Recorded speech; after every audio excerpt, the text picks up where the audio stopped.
അപ്പോൾ ഇന്ന് big boss confession റൂമിലേക്ക് എല്ലാവരെയും വിളിച്ചു വരുത്തിയിട്ട് എങ്ങനെയുണ്ട് അവരുടെ ഈ 2 ആഴ്ചത്തെ ജീവിതം എന്ന് അന്വേഷിക്കുകയാണ് കേട്ടോ. അപ്പോൾ അനുമോളെയും അക്ബറേക്കെയാണ് പ്രൊമോയിൽ കാണിക്കുന്നത്. അനുമോളൊക്കെ കരയുവാണ്, ഞാൻ സ്ട്രോങ് ആണെന്ന് കാണിക്കുന്നതേ ഉള്ളൂ, പക്ഷേ എനിക്കൊട്ടും പറ്റുന്നില്ല എന്നുള്ള രീതിയിൽ. അതുപോലെ അക്ബറും ഒക്കെ കരയുവാണ് കേട്ടോ. സത്യം പറഞ്ഞാൽ ഇവരൊക്കെ നമുക്ക് ലൈവിൽ കാണുമ്പോൾ നമുക്ക് തോന്നും ഇവരൊക്കെ എന്ത് സ്ട്രോങ് ആണ്, ഇത്രയും അടി ഉണ്ടാക്കിയിട്ടും എങ്ങനെ അവിടെ പിടിച്ചു നിൽക്കാൻ കഴിയുന്നു എന്നൊക്കെ നമുക്ക് പുറത്ത് നിന്ന് കാണുന്നവർക്ക് തോന്നും. പക്ഷേ അവരുടെ ഇൻസൈഡ് അവർ ഭയങ്കരമായിട്ട് വീക്കായിട്ടുള്ള ആൾക്കാരാണ്. നമ്മളെല്ലാവരെയും പോലെ തന്നെയാണ്. 2 ആഴ്ചയായി അവരവരുടെ കംഫർട്ട് സോണിൽ നിന്ന് മാറി പുതിയ സ്ട്രേഞ്ചേഴ്സുമായിട്ടാണ് അവർ ജീവിക്കുന്നത്.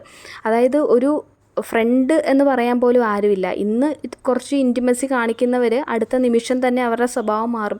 കാര്യം അവരെല്ലാവരും ഗെയിം കളിക്കാൻ വേണ്ടിയിട്ട് അവരവർ ജയിക്കണം എന്ന് പറഞ്ഞു വേണ്ടി മാത്രം വരുന്നവരാണ്.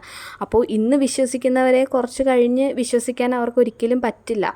അപ്പോൾ അവർക്കൊരു കാര്യം ഷെയർ ചെയ്യാനോ അല്ലെങ്കിൽ ഒന്ന് പിടിച്ചു നിൽക്കാനോ ഒരു സപ്പോർട്ടിനൊന്നും ആരും അവിടെ ഇല്ല. എല്ലാവരും ഒറ്റയ്ക്കാണ് കളിക്കുന്നത് അറ്റ് ലാസ്റ്റ്. അപ്പോൾ അത് ഭയങ്കരമായിട്ടുള്ളൊരു